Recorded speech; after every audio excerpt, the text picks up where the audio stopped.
Unicorns. This show is all about the people behind the science of biotechnology and medical devices. Through the stories of the people, I hope that Lab Rats to Unicorns is able to describe the transformative process of, how an idea starts in the lab and eventually becomes a life-saving treatment or a product that helps patients with diseases. Life-saving. Well, welcome back to another episode of Lab Rats to Unicorns. Today, we are really honored to host Dr. Anant Madabhushi, a distinguished professor in the departments of radiology and biomedical informatics at Emory University, and the founder and executive director of the Emory Empathetic AI for Health Institute. As a serial entrepreneur, Dr. Madabhushi is also the visionary behind Picture Health, an innovative AI diagnostic platform focused on revolutionizing oncology, therapeutics, and diagnostics. His groundbreaking work in medical image analysis and computational pathology leverages artificial intelligence to enhance the diagnosis and treatment of cancer, profoundly impacting patient care worldwide. Join us as we delve into his journey from engineering student to a leader in the field, exploring how his unique combination of expertise in radiology and AI is driving forward healthcare innovation and reshaping the future of oncology. Welcome to the podcast today. Thank you. Thank you for having me. Well, let's maybe dive right in. You have a really interesting journey, and maybe you could describe a little bit about your pathway. What brought you to the field? What got you engaged in your early part of your journey? What inspired you to move in a direction first toward healthcare, and then later on, and in unison with that, kind of the application of AI? Thank you for that. So I guess my journey, I suppose, begins where I grew up, which is in India. And growing up as a kid in the 90s, in India, you really only had two options. Your parents either had you become an engineer or a doctor. If you were smart, you became a physician, you became a doctor. Unfortunately, I wasn't that smart. My sister was a smart one. She's a vascular surgeon. But I think that was a blessing in disguise, because the fact that I didn't make it into medical school meant that I actually got into biomedical engineering. And it was during my training, during my undergraduate work in India in biomedical engineering, that I started to appreciate the interesting convergence of the medical domain and the technology domains. And I think that was an important inflection point for me, because that's when I started to also appreciate, this was the mid-90s, we just gotten exposed to the internet in India, and there was a lot of interest around computers. The information technology revolution was about kicking in, hadn't quite kicked in yet. And I was fortunate to be at that sort of crossroads where the interest in the IT space and the computer space was picking up. And because I was training in biomedical engineering, I was appreciating the huge plethora of problems in medicine. One of the things that I hadn't appreciated before entering biomedical engineering was how the practice of medicine is still rooted in a lot of practices that are decades old. And it was an eye-opening experience for me to understand that there was so many unmet needs. And so that was very, I think I would call that as an interesting, as an initial inflection point for me. A second thing that happened around that time was the fact that my aunt, a very dear aunt of mine, passed away due to a very aggressive form of breast cancer. And I think these two experiences, one, my undergraduate training, but then also the personal loss of my aunt, convinced me that I had to do something in the general space of cancer, the biomedical domain, and then also think about bringing computers into the mix. I was fortunate to get into graduate school at the University of Texas, Austin, where I then I left India in 1998 to come to the University of Texas, did my master's in biomedical engineering, and then following that went to the University of Pennsylvania to do my PhD in bioengineering. I'd say another inflection point for me was the opportunity to interact and work with some very, very smart pathologists at the University of Pennsylvania, folks I'm still connected to. John Tomaszewski was then the vice chair of pathology at the University of Pennsylvania, and Michael Feldman, who was on the faculty at the University of Pennsylvania. Michael is today the chair of pathology at Indiana University, and John is the chair of pathology at SUNY Buffalo. But I was very privileged because they sort of adopted me professionally speaking and introduced me to the world of pathology. And this was at a time when digitization of glass slides had just been introduced. So to provide a little bit of context, the practice of pathology is over 100 years old, and pathologists have looked at slides of tissue under a microscope to render a diagnosis. But in the late 90s, early 2000s, the concept of digital pathology was introduced, which meant that you could take these glass slides, you could digitize them with glass slide scanners and create high-resolution images. And going into my PhD, I was very interested in image processing, machine learning, and applying it to medical imaging. But the concept of digital pathology was brand new. Nobody had really talked about what one could do with these digital images of glass slides. And I was very fortunate to be there really at the right place at the right time, got introduced to this space, got really fascinated by these images I was looking at, on glass slides that after they had been digitized resulted in these huge images. And we started to develop algorithms to look at patterns on these pathology slide images. And I think from there, I was really hooked. I mean, I decided that this is what I wanted to do, not just because we could develop algorithms that could aid the pathologist to render a diagnosis, but I also started to appreciate the opportunity with these algorithms to look at the tissue slides of someone with cancer and now start to ask questions beyond diagnosis, to start to ask questions around disease prognosis, disease aggressiveness, the trajectory of the disease, and potentially even asking questions around treatment response and treatment benefit. And I think that was sort of the aha moment for me, because now I suddenly started to appreciate how I could actually potentially make some kind of difference that could have an impact on the disease that had killed my aunt. Mm-hmm. And so that then led to the work that we continue to this day, which is really on the application of machine learning to pathology slides to stratify the aggressiveness of breast cancer and really to identify which women require more aggressive treatments for breast cancer versus those women potentially who might benefit from a de-intensification of therapy. Yeah, no, that's amazing. And just bringing it back to your personal story, I mean, that's a key motivating factor. I can see it, in your eyes and in your voice that remains, kind of your North Star. I mean, what your aunt went through and your motivation to make an impact on the next generation of cancer patients.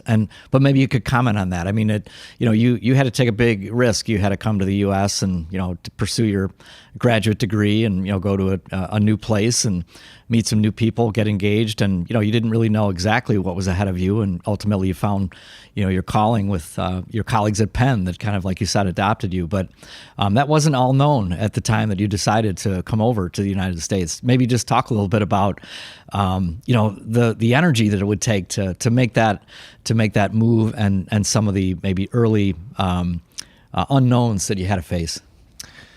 Yeah, that's a great question. So a lot of unknowns. I think that when I look back retrospectively and think about the journey, and I think about some of the, even though I've been a professor, I've been an academic, I've delved into translation of technologies, been fortunate to be involved in starting a few companies. And when I look back at my journey, I realized that it was those formative years when I just arrived in the United States. I didn't really know, it was culture shock in many ways. I had to learn a new system. I had to figure things out. And I realize now that was excellent preparation for the entrepreneurial journey ahead, because you had to figure things out. There was no guidebook. But I think the fact that I had lost my aunt had really left an indelible impact. I think I realized that there were going to be challenges, but they really paled in comparison to the opportunity that was ahead to really have an impact. And I think that in many ways it's really shaped the vision that I have. I grew up in India, and one thing that I recall from my childhood was reading the Bhagavad Gita, and there's a line in there in the Bhagavad Gita where Krishna speaks to Arjuna during the great Mahabharata war and says, karmane vadikaraste ma phuleshu kadachana, which translates to, you have the right to action, but not to the expectation of the fruits of that labor, which I think in many ways really has stayed with me. That concept that you've got to think about the work and you've got to think about the responsibility to execute and not really think about the potential fruits of that labor.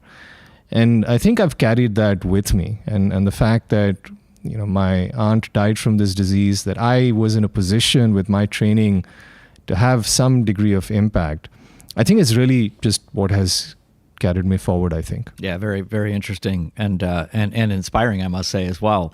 And maybe if you bring it to the present day and talk a little bit about the things you're involved in at Emory, maybe you could describe for us a little bit more about the Emory Empathetic AI for Health Institute. What's behind that, and where is the work taking you in that platform? Thank you for that. And here too, with the inception of the Emory Empathetic AI for Health Institute, in many ways it goes back to the demise of my aunt. My aunt died on account of a very aggressive form of breast cancer, a form of breast cancer that is less common in white women, in women of European ancestry, but far more common in women of South Asian descent, of African American descent. Triple negative breast cancer affects something like 1 in 10 women of European ancestry, but maybe 30% of African, 25 to 30% of African American and women of the South Asian diaspora. And as I continued my journey, I started to appreciate that a lot of the tools that we have, that we take for granted, don't really work uniformly across multiple different populations. And I started to appreciate that as I was developing technologies, I had to do it with a lens to the populations that had been disadvantaged, historically disadvantaged, and also populations that did not have access to the kind of technologies that we take for granted in the United States or perhaps in Europe.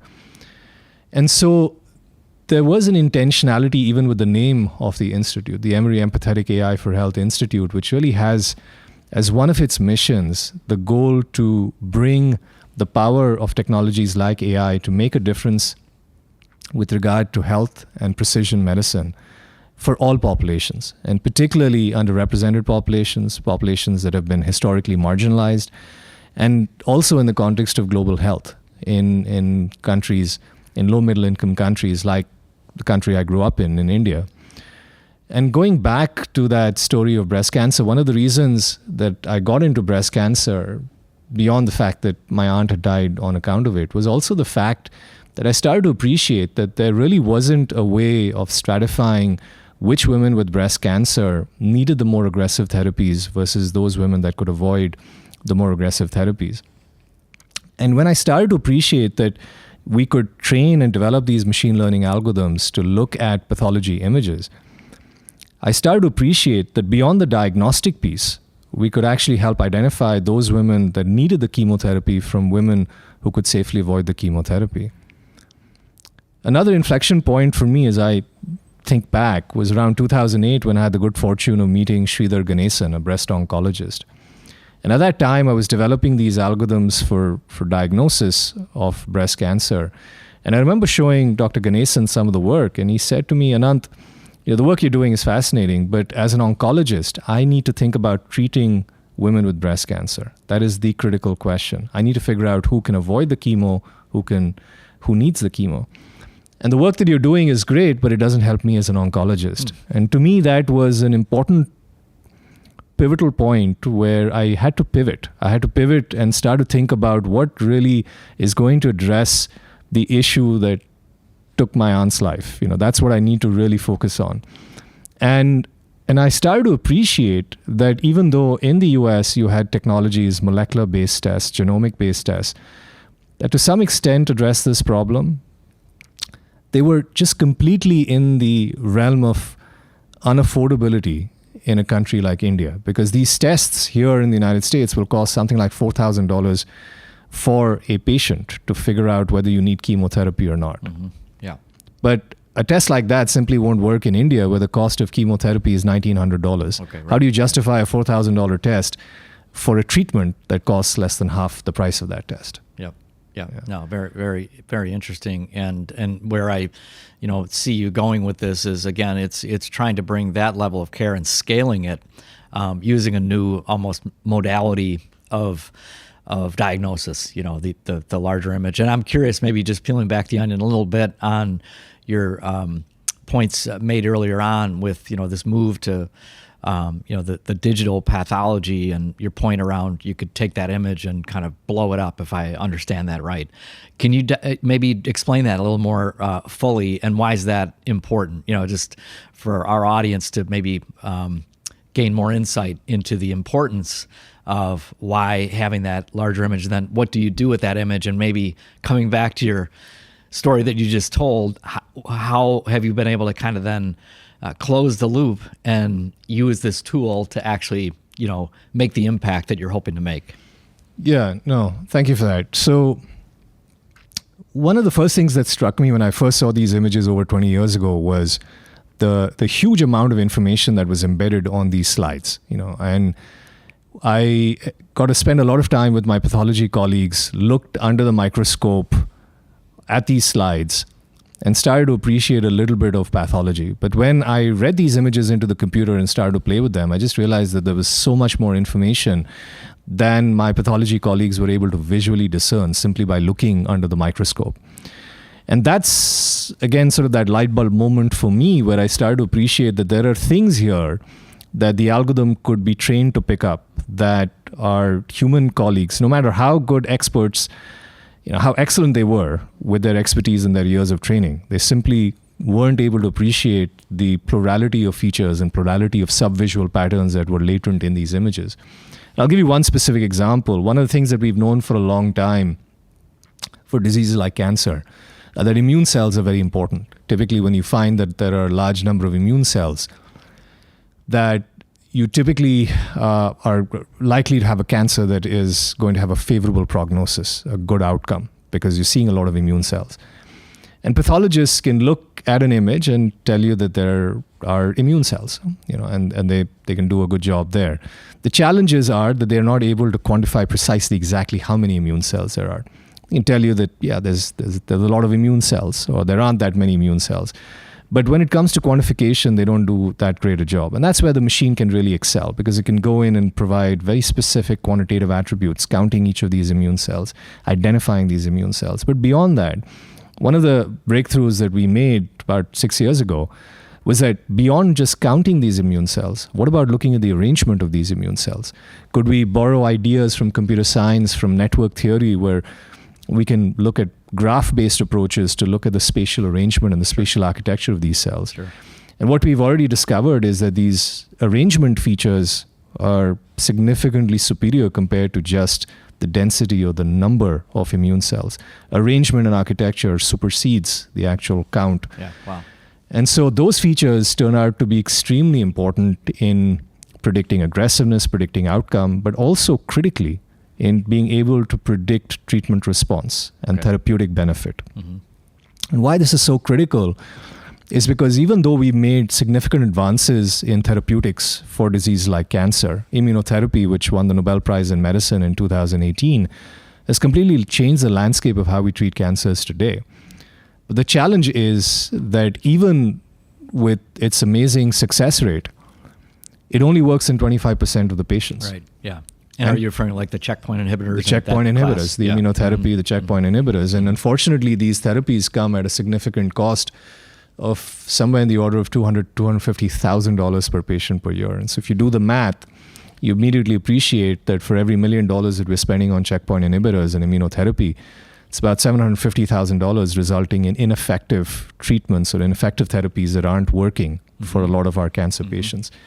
And what we found is that looking at these spatial arrangements of the immune cells with the machine learning from pathology slides actually can inform in advance of the treatment whether these patients are going to respond or not.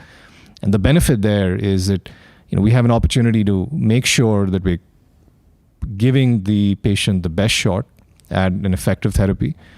But we're also trying to address this issue of financial toxicity, which is a very real issue, which is one of the other things that I've come to appreciate, which is one of the things. To scalability, to other, like you said, low to mid-income economies and cultures. Yeah. It's not, in fact, there I would actually argue it's not just the LMICs and global health. It's a very real issue here in the United States as well. Absolutely. 42% of our newly diagnosed cancer patients in the United States will lose their life savings, many within 1 to 2 years of that initial cancer diagnosis.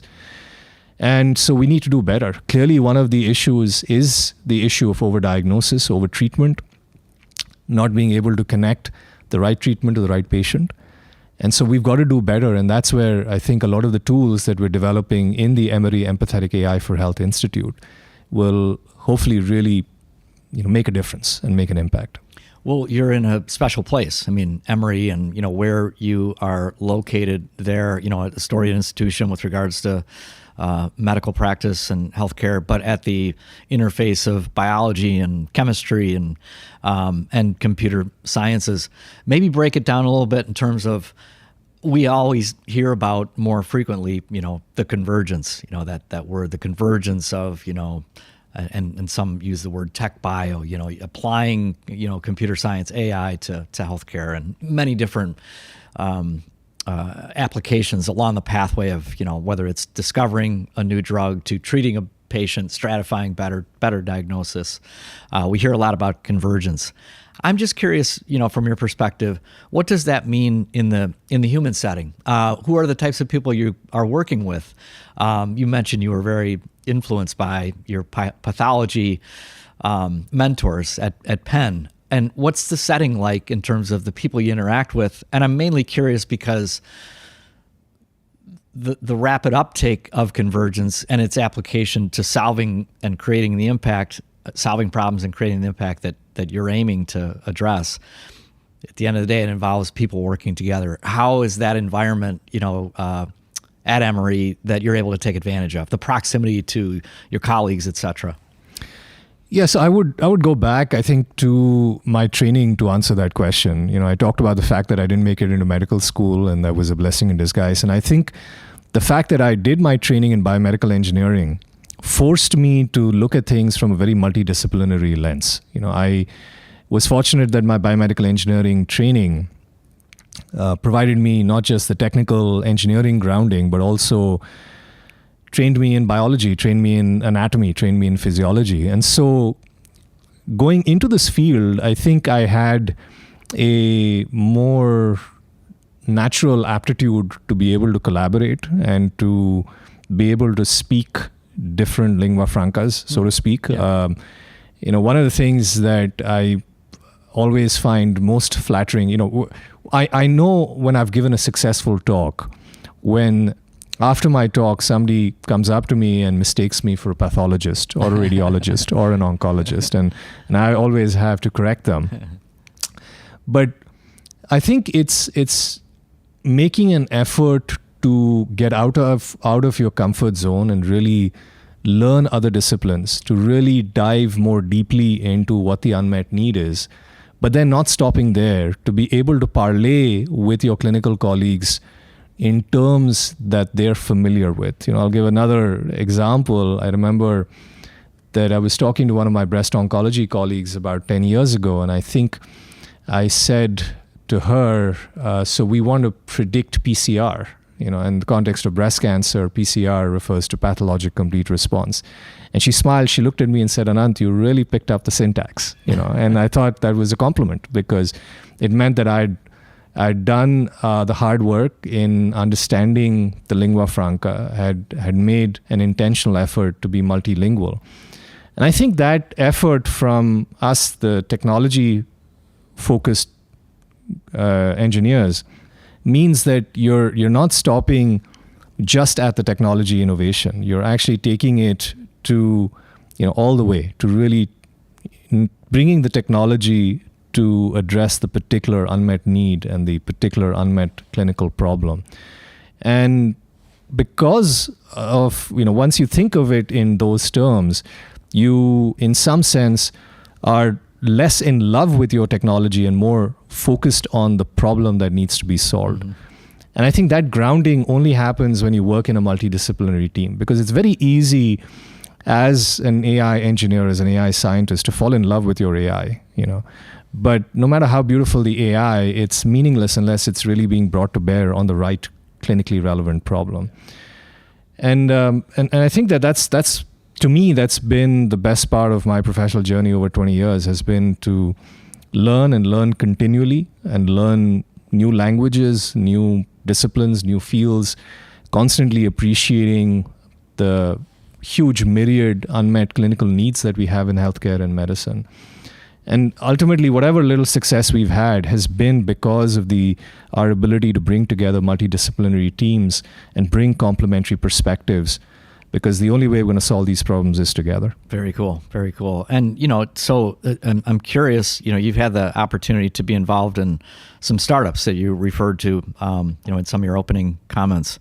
Can you share a little bit about what motivated you to go down that path, another, vector, in your journey with regards to a new dimension, a new set of unknowns? What were the things that motivated you to move in that direction? And I know, for example, Picture Health is an important company right now. Perhaps you could just talk a little bit about what those companies are doing or have done, and what led you personally to kind of move in that direction. Great question. So I think, looking back again, I think part of the fact that I got the entrepreneurial bug was, again, probably because of my training as a biomedical engineer. Perhaps, again, this is not a riff on other disciplines in engineering, but perhaps because I was trained in biomedical engineering, and the fact that it's a very problem-focused discipline where your education, your training has to be in the context of unmet need. I think I was just naturally trained to appreciate the unmet need and really think about developing solutions for that unmet need. Unlike, like I previously suggested, a technology-first approach, mm-hmm. right? Mm-hmm. And there's nothing wrong with that, right? And computer scientists are amazing at developing technologies and algorithms. But as a biomedical engineer, I think I was just naturally trained in a problem-first approach. What is the problem? And understanding, appreciating that, and then thinking about what is the appropriate solution and technology that you bring to bear to address that particular problem. So part of it, I think, was my training. But then in 2005, 2006, I was very fortunate. I was a junior faculty member at Rutgers University. And Wallace H. Coulter of Coulter Counter fame mm-hmm. had established a foundation, the Wallace H. Coulter Foundation, in about 2004 or 2005. He had just passed away, and his legacy was to train the next generation of biomedical engineers. And he had an endowment, and part of the endowment was to provide funding for the next generation of biomedical engineers. And I was very fortunate that I was, I think, only the second class of scientists that received funding from the Wallace H. Coulter Foundation. And that was a very interesting award, because not only was it the money and the funding, but as part of the condition for acceptance of the award, you had to be willing to enroll in the Coulter College. What that meant was that every 6 months or so, you would fly down to Miami, where all the other investigators and awardees came together, and there were classes dedicated to translation, where they really took you through things like reimbursement and regulatory affairs and regulatory strategy, and really thinking through that. Sure. So I think that was a wonderful experience. I was fortunate to get the Phase 1 Early Career Award from the Wallace H. Coulter Foundation, followed by a Phase 2 award. And so those 4 years that I spent, it wasn't just the money and the funding, but it was the training and the exposure to mm-hmm. the entire ecosystem of what goes into translation that was really important. One of the things that I recall vividly was this concept of H index and impact factor. As academics, we tend to obsess about our H index, right, which is such an obscure thing. And nobody outside academia has any idea what an H index is. Basically, what it means, it's a reflection of how many times your papers have been cited, right? But I remember vividly sitting in one of those sessions and somebody saying, outside your little, cadre of academics, nobody understands or cares what your H index is. At the end of the day, it's about developing technology and products that is going to get to patients. And again, when I was listening to all of this, I just kept thinking of my aunt, and it just kept reminding me that this is something that I have to do. Around 2008, I had met Dr. Ganesan. We had come up with this idea of applying machine learning to breast cancer slides to not just address diagnosis, but addressing the question of benefit of chemotherapy. And so at that point, I decided that we needed to get funding for this work, and I was sending out grants to the NIH, I was sending out grants to the DoD, and was getting rejection letters, one after the other. And I got to a point in 2008, 2009, where I had two options, either just to abandon this because I was an academic, I had to get funding to support my lab. So I either abandoned this or figure out another way to get funded. And at that point, I realized, well, why don't I start a company, and find another way to get this funded? And so I started IBRIS Inc., which IBRIS stood for the Image-Based Risk Score, IBRIS.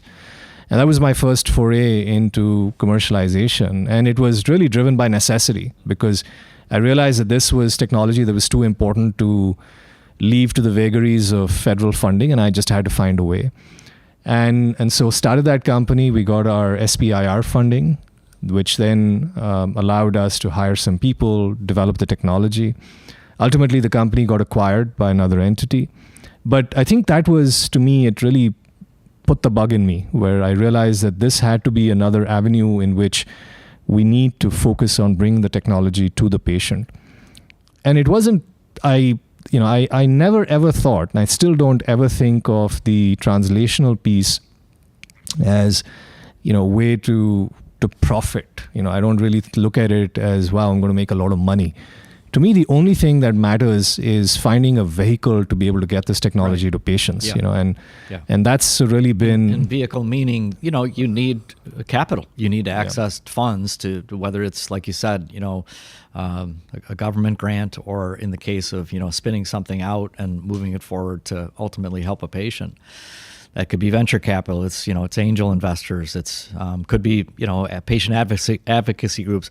But you need to have something that appeals to that audience, that has some type of shared vision that you can actually do the work and make it real. Right? That's right. Yeah. That's right. And then you also realize that there's a limit to what you can do within academia. There's a lot of de-risking of the technology that can happen within academia, but at the end of the day, you really need somebody to focus on one technology and just focus on nothing but the translation, which is a lot more complicated than developing algorithms and publishing papers, which is critical, right? I mean, I don't mean to condescend. It's really critical. I mean, the development of the technology and the validation of the technology is very critical to de-risk it. But then beyond that, the life cycle involves so much more. The regulatory piece, the reimbursement piece, the entire business piece.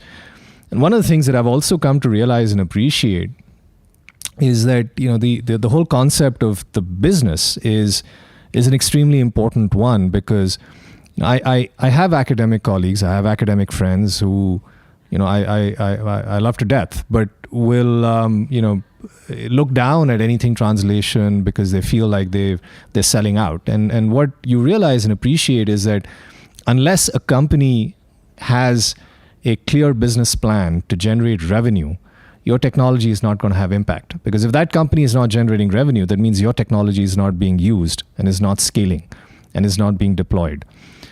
And so these were some of the things that I've come to appreciate, but I did not appreciate initially. But I look back, we've had some moderate success. One of the other companies I was fortunate to be part of, initially called Vascuviz Incorporated, today known as Elucid Bioimaging, a company that's focused on AI for cardiovascular applications. They took one of our technologies and got FDA approval in 2021. Awesome. So that was I was really proud. I was prouder of that than grants that I've received. It's what you describe. It's miraculous in many ways when you think about a product making it to the market in the biomedical field, requiring all of those. The science has to go right. The team has to be right. The capital needs to be available. You need to do the necessary de-risking from the regulatory perspective, and ultimately get FDA approval. And then once done, you still have to make sure that it has merit in the marketplace. It has to be priced right, sold, and all that. So it's an amazing achievement. Yeah, thank you. And we're not done yet, because you're right, because there are a lot of technologies that have FDA approval. Yeah. But there's a big chasm between AI technologies. In fact, I was reading somewhere that the FDA has approved over 1,000 of these technologies in the AI space, in the AI and healthcare space. There's a big chasm between the technologies that have FDA approval and their actual use and their scaling. And I read somewhere that of the different AI technologies in healthcare, the number one technology in most prominent use only had about 70,000 invocations last year, which is a pretty stunning fact. If you consider the fact that there are billions and billions of procedures and codes that are billed for annually in the United States. The fact that with all the hype around AI, that the most commonly used AI technology was only used 70,000 times is very sobering. It's extremely sobering, because what it means is that you could get the FDA approval, you could get the reimbursement, and yet there's still a divide. There is still this chasm. And do you think that's back to, you talked about being multilingual and, the way that current care is provided, for example, oftentimes that can be a disconnect, the way physicians practice, the way that payers will pay for certain procedures. And if it changes the workflow, then sometimes that means that even though the merits of the technology and the benefits that it provides to the patient sometimes get put off to the side simply because of habits. Is that a factor, or what do you think it is that stands in the way? It's a complex question. I think certainly I don't have a comprehensive answer for that, but I think at least one of the reasons is the fact that, like you suggested, medicine is notoriously conservative. Things move very slowly. In prostate cancer, another area that we actively work in, the way that prostate cancer is graded today in terms of severity is based off a lexicon, based off a rule book that was devised in the 50s. And that has not changed over 70 years. So that's quite sobering. I think at least one of the reasons why there hasn't been more uptake and scaling up of these technologies is the fact that a lot of these technologies, at least in my opinion, still are what are called black box and very opaque. That is, we don't really have a deep understanding of what lies under the hood. What is the machine learning algorithm picking up? What do these features mean? And what do these patterns represent? And that's the nature of the AI algorithms that are being applied. One of the things that we've tried to do in our group has been very intentional to work towards explainability. And so I gave that example with the arrangement of the immune cells, a more explainable feature. Another feature that we worked on back in 2017 is when we made the realization that with AI, if you were looking at lung cancers on CAT scans, instead of simply focusing on the cancer itself, if we were to look at the vessels associated with the cancer and use the AI to tease out how twisted the vessels were, we actually had a strong association between the twistedness of the vessels and the response of immunotherapy or chemotherapy. And I call it the head nod response, because when I talk about it, you get heads nodding, and to me, that's, I think, has been missing in the AI space. There's a lot of hype, but I think a lot of these technologies don't quite make it all the way, even after you get FDA approval, because there seems to be a resistance from clinicians to want to invoke or trust technology that they don't quite understand how it's absolutely getting to that final prediction. Well, I'm curious. I'm wondering what, and this is more, I'm just asking your opinion and more of a, your own prediction of the future and how things will evolve. From your vantage point, as a professor, you get to kind of look into the next generation, what's coming up behind you, and they're following a path in many ways, and you're getting a chance to see where are things going, with that talent pool. And back to the point around being a biomedical engineer and your natural need to collaborate, with clinicians. What's your view on, is the nature of the next generation of clinician, the next generation, of scientists that's working the biomedical field?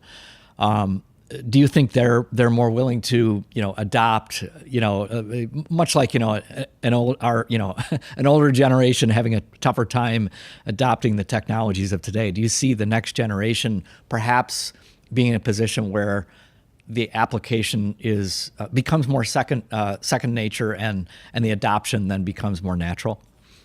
So that's a great question. So let me break it down into two different stakeholders. So I think we've got two stakeholders we're talking about. One are the end users, the physicians, and how they're sort of warming up to the technology and how they feel about the technology. And then there's second set of stakeholders here who are the developers, the people who are developing the algorithms. With regard to the folks developing the algorithms, I actually worry. I worry that we're getting into a technology-focused, technology-first kind of paradigm where the AI is going to solve all the problems in the world. And we've seen some ridiculous statements even from Nobel laureates saying, we should stop training physicians, we should stop training radiologists, which is completely misplaced. As a student of history, I've often gone back and looked at newspaper articles from the early 90s when we went from analog mammography, looking at film, to looking at digital mammograms. And some of the early companies in the early 90s that started to do computer-assisted diagnosis of the digital mammograms, the press articles from the day talk about the demise of radiology, back in the early 90s. And you fast forward 35 years, and if anything, we need even more radiologists, right? We need even more pathologists. So one, I worry that we are still sort of fixated on this idea that somehow AI is going to address all the problems and all the issues in healthcare. There is historical evidence, historical precedent that that's not going to happen. Yep. And I think in my particular case, because I may not have taken sort of the more black box AI route, the kind of algorithms I was developing necessitated interdisciplinary research. I couldn't come up with some of the breakthroughs that we did without speaking to radiologists, without speaking to oncologists, surgeons. The vasculature example was not something that I could have dreamt up myself had I not been talking to surgeons, had I not been talking to radiologists. So I worry about that. I worry about the loss of the multilinguality or not being able to have conversations in multiple different languages.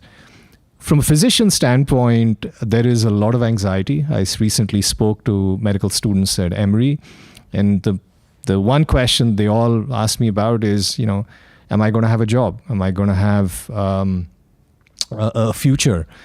And I think that AI is not going to take away your job, but I do think that the physician that is going to aggressively embrace and use AI is absolutely going to displace a physician that will not use AI. And so really, I think if you're a physician and you're curious about this technology, you want to start to embrace it. You want to start to learn about it, because the more you learn, I think the more it's going to help relieve your anxiety, because you're going to start to appreciate not just what it can do, but critically what it cannot do. Mm-hmm. Yeah. I think that is the most important thing that would be my advice to the physicians. Very interesting. Well, my closing question would be just, today's, situation as, there's a continued push, around translation. And, we've seen even over time, it's, the movement, whether it's from NIH or DOD or NSF to, funding more of it is, focused around translation. And of course, in this environment, there's bigger questions around there's more pressure on that. We know that's only getting more challenging. What would your advice be kind of to the next generation, the people walking behind you that are inspired by your journey, that are following in your footsteps? the thoughts around your experience, with the culture program and, your role in the startups and being able to make impact in that regard. Would you encourage them to go down that pathway, or are there any concerns that you would throw out? What's your overarching sentiment based on your experiences? So you're right. We are in challenging times. There are challenges right now with funding. As we're talking right now, there seems to be funding freezes across many of the agencies that support a lot of biomedical research. And one of the things that is important to state is that these agencies don't simply support academics like myself. They support startups. They support through SBIR grants and small business grants. They support startup companies that are, cannot do the highly innovative research without that kind of support. And that's really the nerve center of the innovation enterprise that we have in the United States that really has distinguished us. But to those who are looking at the current times and looking at it with trepidation, looking at it with anxiety, my only suggestion would be to think entrepreneurially. Being an entrepreneur means that you're going to have good days, you're going to have bad days. And it's really your ability to deal with those bad days and come up with creative solutions to do workarounds that's going to get you through. The problems that we're looking at, the problems like cancer that took my aunt, they're just too important to leave by the wayside or to say we'll come back to it in 4 years' time when things are better. Yeah. I think we can't have that kind of attitude. We've got to embrace it. We've got to embrace the challenges. We've got to embrace the pain and come up with creative solutions. Think differently. Continue to do the work because the work has to be done. So I know that's poor solace right now for so many scientists who in the last week have lost their jobs, at the CDC, at the FDA, at the NIH, at the NSF. But these are challenging times, but it just means that we have to dig deeper, think creatively. We got to work together. We've got to support each other. We got to work together and find ways, because the problems are not going to go away and we have to address them. I couldn't agree more. I mean, in the entrepreneurial spirit is all about start from where you are, work with what you have, and be creative from there. And some of the most important, innovations, that we all can point back to came out of, crisis, out of noise and solving problems that, so long as we keep our eye on the North Star, like you have with your aunt, and the importance of, solving and providing, better diagnoses around cancer, to be more precise with how we treat cancer patients, particularly in breast cancer. That's the American spirit. So I share that sentiment with you, and I look forward to following your journey and continuing to find ways to collaborate with you along the way. Yeah. Thank you very much. Thank you for having me. Thanks for being on. Thanks for joining us today. It was another great episode. I hope you enjoyed the conversation with our guest today and were inspired the way I was. Looking forward to reconvening again in 2 weeks. Please visit our website at labratstounicorns.com. We welcome any of your comments, feedback, ideas. If you want me to ask certain questions of guests, or you have ideas of people that we should be interviewing. That is all. Goodbye.